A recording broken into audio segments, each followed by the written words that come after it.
Hello everybody, it's Tyler here, and welcome to this video. This video is about how to become a drummer. Now, this could include plenty of things such as dressing like a drummer, acting like a drummer, working like a drummer, and knowing what each drum and each cymbal does. So I'm going to be showing that in this video, and I'll also be showing examples of different things such as the bass drum kick. That would be including double and single kick, mostly double, because this will be for more of a hard rock metal scene, as you can see with my Avenged Sevenfold shirt. I'm going for that kind of scene. We also got all the different uses for cymbals depending on situations. Things like snares, I'll probably be going through rolls, things like that. And I'll be going through drum fills and other things such as that, and we'll also have a song, for example, and we'll have a few songs, for example, for the kick as well, so hopefully you'll enjoy this video. Now, one thing I gotta suggest before you start watching, I would want you to turn on your annotations. They should be down below. It'll look like a little speech bubble or something. Once you've turned that on, then you can see all the little windows that I'll be having everywhere. And then that way you'll be able to understand what I'm talking about, because I will be doing YouTube editing in order to show you what's going on in every situation. But if you don't want to do that, then that's okay. You can just listen to me ramble on, but it'll be much easier to show in visual as well. So then you get your audio and your video combined in that way, assuming you're an audio or visual learner. Kinesthetic, you're kind of troubled on this one, but I would still definitely tell you if there's a will, there's a way. You can pick up a drum set before you watch this video, come back to this video later by clicking the like button or the favorite button, and that way you can come back to this video real quick without having to click the search button, and then from there you can actually go and buy a drum set and then learn along as I speak about what everything's used for. However, there's not going to be too many examples, so again, it's more of a kinesthetic, you have to learn by doing action kind of deal. This is just more like an explanation video over an example video. Now, I will have an example at the end of the video though, so don't think, oh, this guy's just going to talk and talk all day. No, there is an example at the end, however, it is a long video, so I do advise people who aren't a fan of small videos, good luck. But I'm going to be talking about just mainly ways to use the drum set in any sort of sense, and that's really what this video is mainly about. And that's an important thing when you're trying to learn how to become a professional drummer, because if you're going to do metal music, rock music, whatever, personally I like to do metal music, you're going to want to learn how when the situation will come. That's a very important part when it comes to playing on the drums. So first you can see here, you'll see a snare drum, which is on the bottom. The snare drum, most of the time it's, the basic thing you hit, followed by the hi-hat, of course, or following the hi-hat, depending on the situation.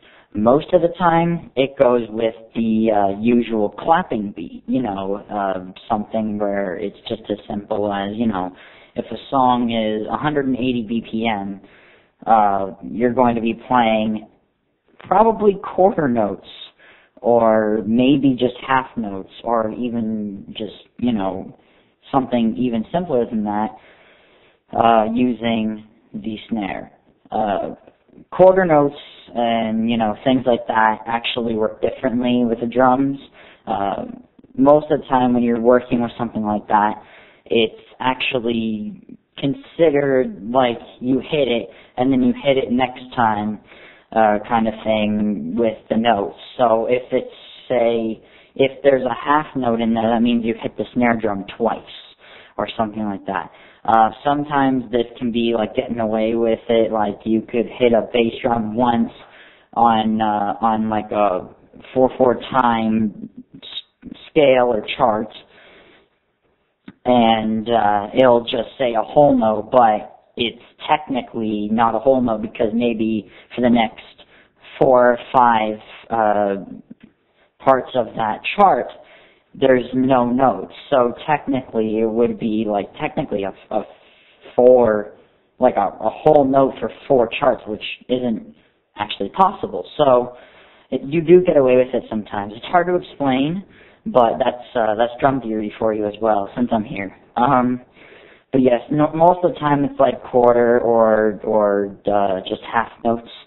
Half notes, it's a little bit more realistic. Quarter notes is just like for the heavier music, I guess. And occasionally there's even 8s, which is for the really fast-paced music. So there you go.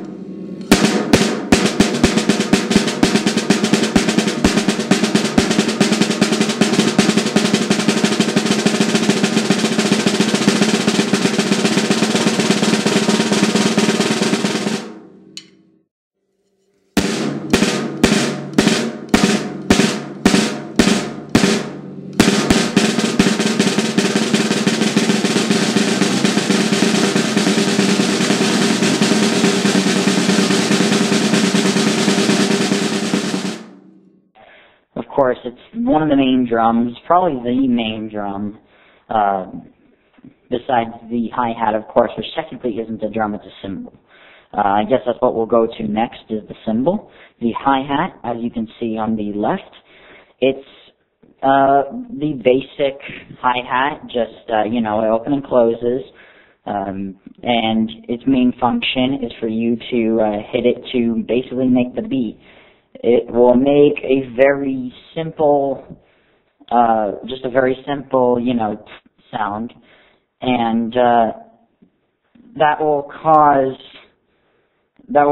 you to be able to make that beat when you're going, let's say, quarters. So, like, if you had 3 hi-hat hits, the 4th one will be the snare. That would actually be half. Apologies for most real songs out there. Some other songs it would be like it would be a snare after just 1 hi-hat.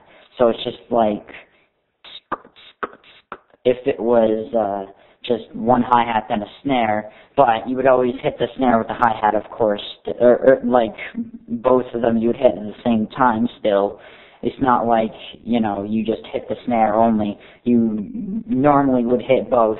There are some exceptions. There are some songs, such as Screaming Fire by Bullet for My Valentine, which it would go hi-hat, then snare, alternatively, whereas most of the time, with most music out there, it will be hi-hat, then hi-hat and snare simultaneously. And that's how that goes. A lot of the time people will have it open and closable, but most of the time I like to use it just closed, and then use the ride when it sounds like an open hi-hat, or I'll use one of my crashes, which is a simpler way to do it. You could also just take 2 hi-hats and put it in your set setup, but it's really difficult to do that because it takes up a lot of room. And also, nobody really does that on a drum set. Most of them actually do learn open and closed hi-hat. Some of them even have like technology where they can tap the hi-hat and it would open it, and then it would tap it again and it would close. But that stuff is very high-tech stuff. It actually isn't that costly either, but that's just the basics of that. Next is the tom. The tom really doesn't be used in any certain situation. It's not an important drum. We have 2 different ones in the screen. We have the one on the top right and the one on the top left. The top left one is probably the least used, but it's mostly used in progressive metal or prog rock, as most people call it, which would be bands such as Rush, and I guess Dream Theater would typically be one as well. It's definitely one of the most efficient drums if you want to get a high-pitched tom sound, so definitely recommended for anybody who likes Rush. It can be used greatly in a lot of drum solos, but floor toms are probably better if you're using it in melody with the bass drum. So there you go. Or you could also just use lower toms, which you'll see later. The one on the top right is a little bit different. This one is more like you just basically take the tom and it goes together in harmony with the top left. It's very difficult to find a certain place for both of these toms. In fact, all the toms are generally difficult to find a place for them because they don't really have any specific function besides, hit it and make a solo or hit it and make a bridge or something like that. There's no specific general area for them, so I can't really say too much about that. However, I would say not to overuse them because, again, it will break the skins and, if you hit too hard, same deal. And that's pretty obvious stuff, but just a reminder. Next up, you'll see the two toms that are left on my set and the floor tom. One of them, there's two of them on this set, but we have the first one, which is the bigger one. They're both about the same anyways, but here you see on the top left, you'll see this last tom from my new drum set. It really doesn't have a huge function. I actually barely use this tom, to be honest. As well as the one next to it on its right, it's like upper right, it's kind of awkward. They both just are used generally for the random drum. What am I looking for? Most of the time it's used for like drum solos or whatever. Or it would be used for drum fills. That's what I'm looking for. That's the right word. For the floor tom, most of the time it's in a mixture with the next floor tom, which you'll see in a second. They'll both be used together. Like, for example, in the song Hot for Teacher, they're used to make a sort of similar sound to a motorcycle revving up, which is an awesome, awesome thing to do. You can also do that with any other tom, but it just sounds really epic that way, and it doesn't really sound like a motorcycle, but regardless, it still sounds pretty cool with any tom setup, but the best ones to use are the floor toms because they sound so similar to the bass drum. And since you can't realistically play floor toms at a certain speed, then unless you had like quadruple bass drum, which is very difficult to handle and mechanically interesting to explain. So basically, you just want to stick with this awesome trick that I have, and I probably won't show it in this entire video, but it is one strategy they use that is pretty cool. And again, it's used for songs like Hot for Teacher by Van Halen and a few others. Avenged Sevenfold uses it a lot in their music. So here's the floor tom and the ride. The floor tom is definitely, again, another unused one, really, besides in comparison with the other floor tom.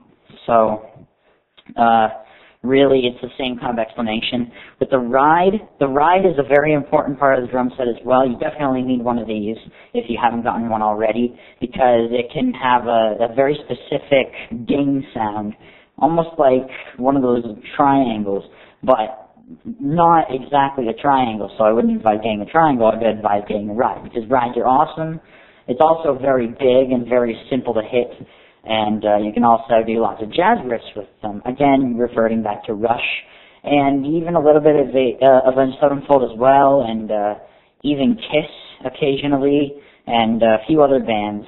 Most of the time, I would revert to Rush when it comes to this, though, because of the fact that they have very similar riffs to jazz music, which is definitely a big example when it comes to rides and little toms, which most jazz players actually have smaller drum sets than this. Like, they don't have big floor toms like this and other things like that, for example, such as a much smaller ride, a ride about the size of my crash. So here is the two first crashes on the left side of my drum set. The first one is just a regular crash, regular old pile of doggy poop, pretty much. It really, it's hard to explain because it's the only cymbal I have that is a different material, as far as I know, and it doesn't sound that great, but what I do like about it is how it's got a very sustained sound. It's not consistent at all, and I love that about this cymbal. It doesn't even need a silencer, which you can get silencers on drums, by the way. But it's definitely something I would recommend for if you're wanting to play songs by bands such as System of a Down or something like that.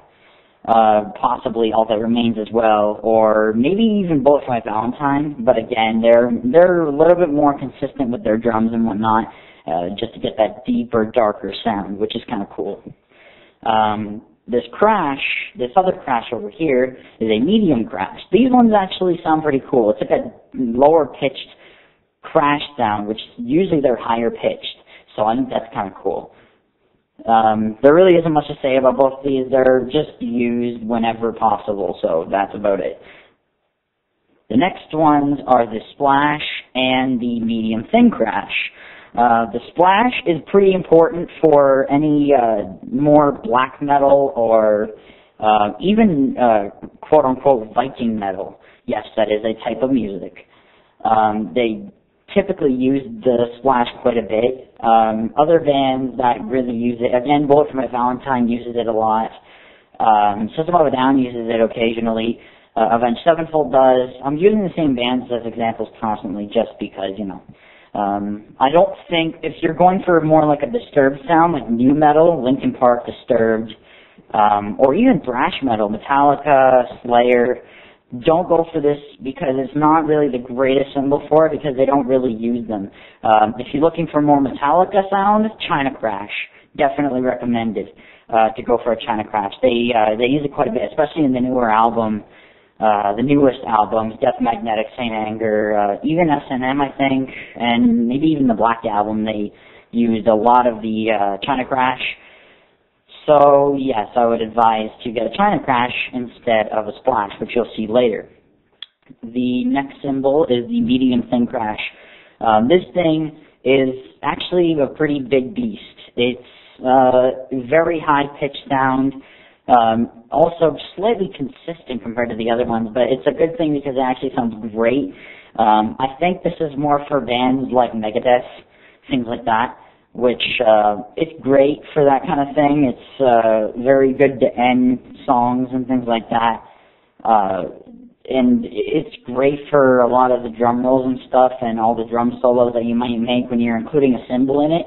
This is a cymbal to go to for sure. Splash is pretty okay too because it's, again, not so much of a consistent sound because of its size.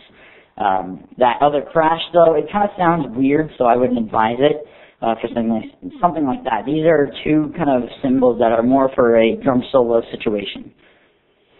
These guys are the two weirdos of the whole group. These are, actually, I'm not exactly sure what the first one is. All I know is that it's called a sound control crash, and then the next one over is the China crash. I actually didn't buy the one on the left. My dad did a long time ago, so I'm not exactly sure what its function is. I'm also missing a cymbal on this drum set, so, you know, it's a no-name cymbal. Apparently it's a crash, but it seems really strong, so I'm thinking it's the top of a hi-hat or something because it's very strange. But anyways, back to this. Definitely recommend having both these cymbals because they also have two very different sounds from anything else I have on my cymbal group here, and they're great. They're absolutely fun to use, especially with the sound control crash. Now, I think it's called this because when you're listening to it through recording, it's very quiet and it's very subtle. Like it stops as soon as it gets hit. I think that's really cool. And that's why, again, I like to use it for open hi-hat situations. This is the one I like to use. It's very awesome.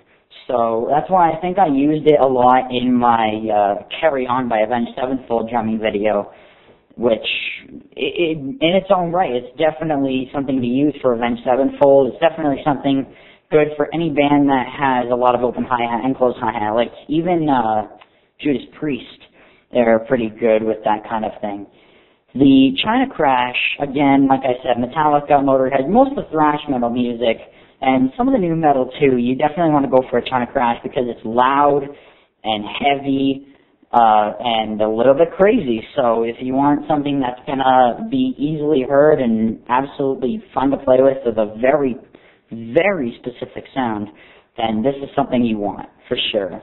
I absolutely love that cymbal, and I actually got it as a gift for free, so lucky me, because it's actually quite expensive. It's about $150, something like that. So there you go. Next, you have the cowbell. This thing is actually something that you definitely want to pick up just for, reference in case you have any songs that require it, which actually, even some metal might have some cowbell occasionally. Slipknot, as far as I know, does. Kiss definitely does. Even some other bands, just for fun, you might be able to want to use them, like Van Halen, Metallica, things like that. So I do actually recommend taking the cowbell for a spin because it's a great piece of equipment, and it's for pretty cheap. It's about $20, $50 in that range. Mine happens to be, I think, 50 or 60, so it's one of the better ones. And they're definitely durable, whatever you want to call it.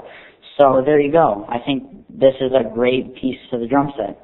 Finally, we have one last thing. No, I did not forget it. Don't worry. We have the double kick and the bass drum.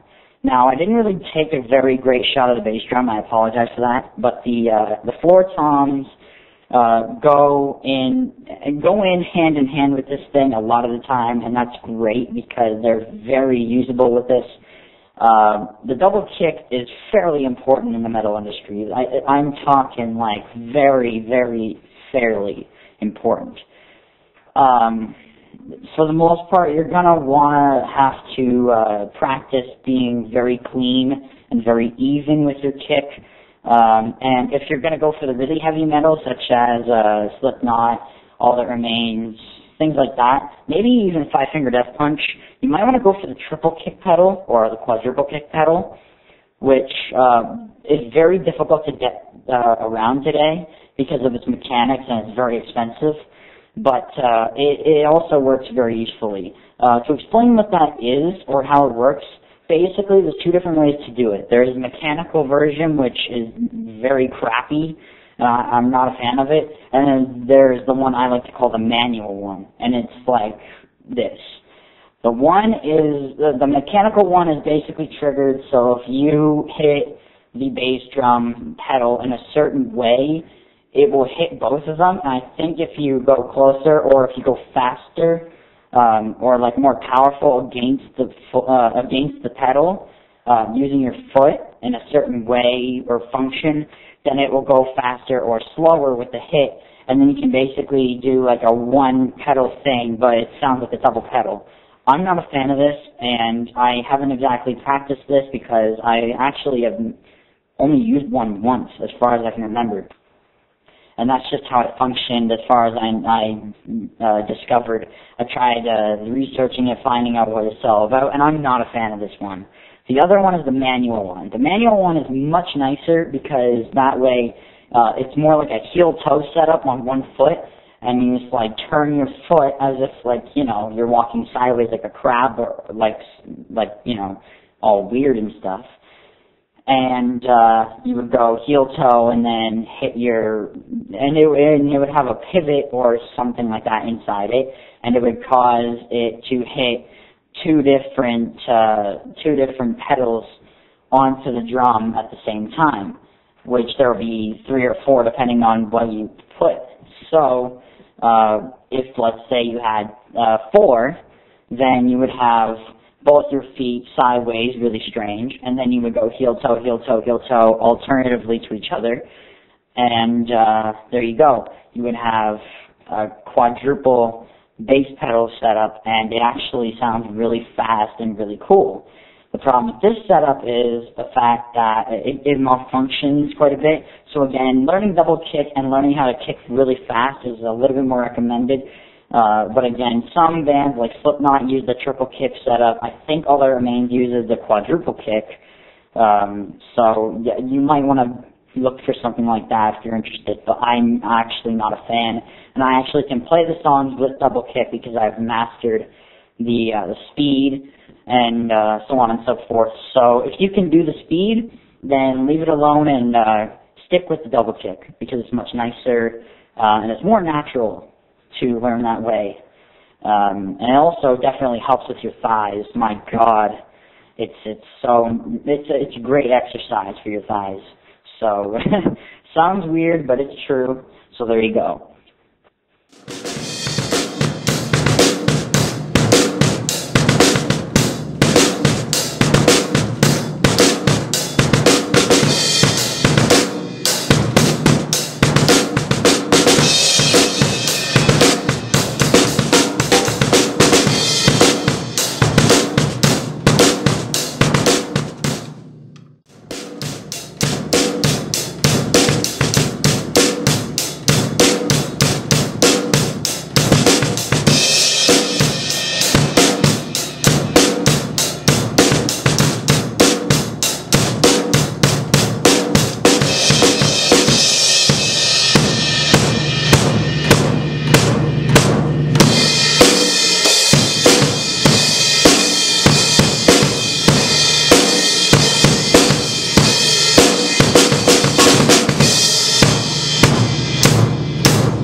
One thing that's very important about the drum set as well that I haven't actually mentioned is the pricing. Now, to get a good price on a drum set also goes to a few other things. It depends on where it was shipped, depends on which store you get it at, discounts, etc., etc. Most of the time, you will not find a cheap drum set. This drum set, the pearl part of it, happens to be quite cheap. The Ludwig version part of the drum set that I have, which are white, are much more expensive, as well as the snare. The snare is included, however, it's not a part of the Ludwig set. It's a custom snare, I believe. Most of the drum set, though, of the Ludwig is actually custom made, so that's also a big difference. Which, these ones are not custom made, these were stock, very stock, even the skins, so everything is generally about the same. Now, discussing the white drums first, since they were actually older, they're about 25 years old. I'm not 25. Everybody knows that. These were my dad's originally, and the important thing about these ones were the fact that they have a deeper sound. I don't exactly know how this works. Unfortunately, I can't tell you, but they are much deeper of a sound. I'll let you hear what the floor toms sound like. And then this is what the tom sounds like. So that gives you a bit of a sound range. They're quite low, so from bottom to top. So there you go.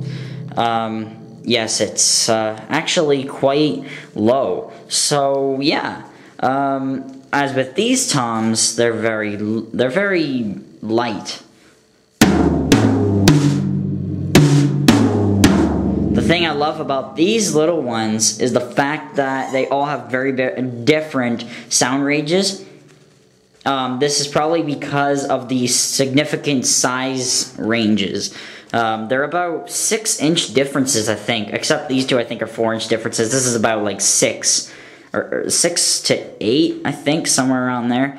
I think it's like a 8-inch, 10-inch drum, so it's very small. This is, I believe, 14 something like that. And this is somewhere like a 16, 18. This is also somewhere like a 16, 18. I believe this is a 22 and a 24. So these aren't really significantly different, but you can tell the sound difference by far because this one did get tightened a little bit too much. It's actually too tight. There is a range of where you go too tight and not tight enough. You do have to get it perfect, which is kind of a jam because normally you don't want that to happen. A ride is about the size of a drum. That's absolutely ridiculous. A ride normally is the same size as the bass drum. That's usually where you want a good range, or at least that's my rule that I like to follow. My drum is 24 inches. However, I think my ride is 26. So it's actually a little bit bigger. This is an old ride as well, keep that in mind. It's a dry ride, which is not normally used, but it's more of a Neil Peart drum set ride, which is still very good because that's a jazz ride basically. However, they do have their own line of jazz rides. So, cymbals. Normally you don't really use cymbals huge amount of time, but these all cost different amounts of money depending on size, depends on situation, whatever. Let's just move back onto these though. I'm kind of jumping the gun here. So the price of the red set is actually $500. These were pearl stocks that I got at a store nearby, and they're very nice. They actually work pretty good quality. The skins were not that great though because they're stock skins, so I actually had to replace this one, which was like 50 bucks for a small skin, which is kind of depressing. I think it was either 50 bucks or just 15, something like that. I'm not sure, it's in that range. But it was a while ago, so it's hard for me to remember. This tom, and this tom, this tom, and the snare combined with the bass drum that it used to come with, which was a 22-inch, was a total of about, I think it was $3,000. That's a lot of money. So it was all custom made, so it was majorly expensive. And yes, that is ridiculous, I know. The Crash, this was given to me for free, but it comes to a price range of about $120. Same thing with all these cymbals that I'm showing here. Maybe not the ride. The ride might be even more expensive at about $200 because it's a huge ride. Most rides are actually slightly smaller than this. This is a pretty big ride. The Splash is actually quite cheap because it's so small. Nobody really needs to work on it, but it is higher quality than some of these other ones, such as the Crash, which, as you can see, is terribly poor quality. However, it still works just as great as any other cymbal. In fact, it almost has like one of the most unique sounds. So it's very good to have a different range of types of cymbals, but the stuff that they use to make this cymbal is much better quality.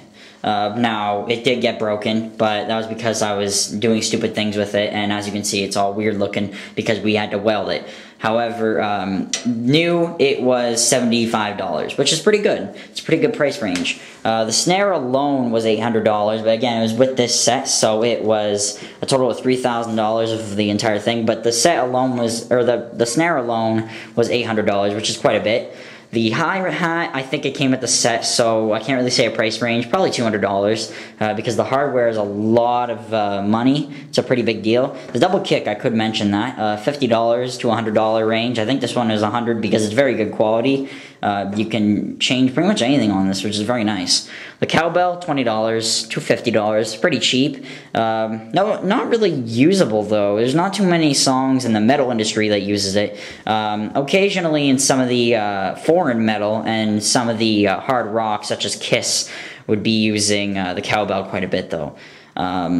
Some bands from outside of the US and Canada, such as X-Japan, may possibly use cowbell every so often, but I don't think X-Japan personally does. There's other Japanese metal bands I can think of though that may be using it, so there you go. That's the best I can tell you about the price ranges. Clamps and stuff are a lot of money too though, just be warned about that if you ever try to get clamps. They are pretty pricey. Might be even $100. They might even friggin' cheap you out and then give you way more money. And it's just much more ridiculous. Like, it's like $200. you want to be together with the bass guitar, and you want to make sure that they're playing, you know, in compassion. Let's say you're making your own music. Most bands do have a bass that goes with the drum set, and you know, they kind of work in tandem, I guess you could say. Some bands actually don't. I've noticed that Rush kind of made the bass almost like a lead guitar in a sense, and then the rhythm guitar turns all of a sudden into a, you know, lead guitar.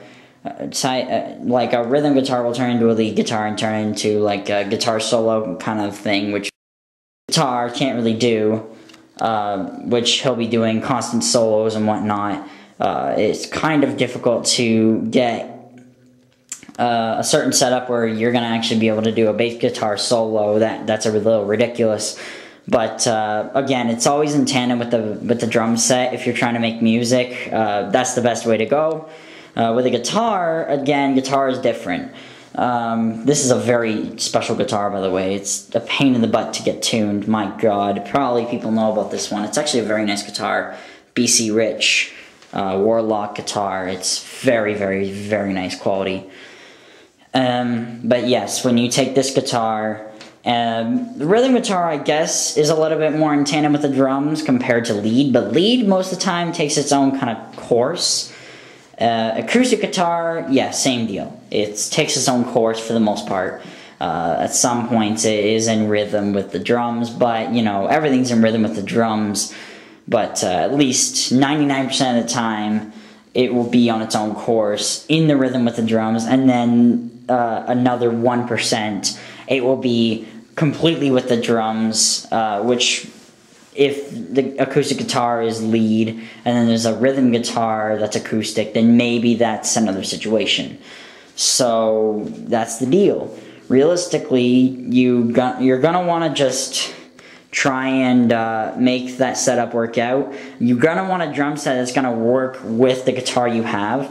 This bass drum happens to work very beautifully with this drum set, although it doesn't sound too great compared to a lower pitched drum set, because this is actually everything mostly higher pitched now because of these new toms, which isn't exactly good. You kind of want lower if you're going to go with a certain bass guitar like this. With a good electric guitar like this, you're going to want to get a BC Rich Warlock and then try and keep it at a standard tune. Maybe, you know, drop D here and there for some of your metal tunes that are in the new metal area or something like that. And your drums for that, again, is going to be higher if it's going to be drop D, or you could get a little bit lower, but for the most part you're going to want lower if you're going to go standard, things like that, which unless you're Neil Peart from Rush, you're gonna have to get the whole thing set up, which Neil Peart has like 100 drums anyway, so it's not gonna make a difference for him. Acoustic, I guess same deal as the electric. They're basically together when it comes to the situation. You're gonna want a drum set that is very high-pitched or low-pitched, or just in between even in some situations. Most situations though, when you're in standard or whatever, you're going to want a lower drum set, lower pitched. So you're going to want bigger toms, things like that. But you might as well have the little toms in there for like the drum fills and whatnot. So that's also a very important element that's not really talked about that much anymore.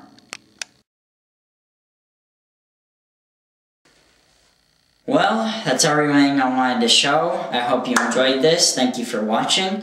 I do have a video for you guys. It is actually an old video that I had from YouTube, and I decided to bring it back to show you guys, and as an example of what you could become in your future. I mean, it might take 5 years, 10 years, 1 year, whatever. But taking some of my little advice that I've given you and taking other people's advice from drummers that can show example or something like that, taking all that combined into your system and then using it, for example, in your own house, that's going to help you a lot. If you're a kinesthetic learner, this is going to help you a lot, doing this. Or if you're just a visual learner, then maybe you're not interested in this video and maybe you want to check out other videos. But in most of the time, most of the drummers are kinesthetic learners, so maybe this will help. So then you're also an audio learner perhaps, and then you'll connect from this, play on the drums, and then understand what I'm talking about once you're playing it too. So that's where it's going to help you the most, and that's why I would suggest. If you don't have a drum set already, again, I got my drum set for $500, my China-made one, and then the white ones were about $3,000. So whatever your price range is, everything works out, but the cheapest you're probably going to get is $400, just saying right now. Yeah, that's about it, guys. I hope you enjoyed this video. I know it's been a long video, and it's probably been tedious, obnoxious, whatever y'all call it. But you know what? It's going to be well worth it in the end, because you're going to become drummers, and you're going to love everything about it. Again, I hope you enjoyed this video. You can rate, comment, and subscribe. Thank you for watching, and we'll see you guys later.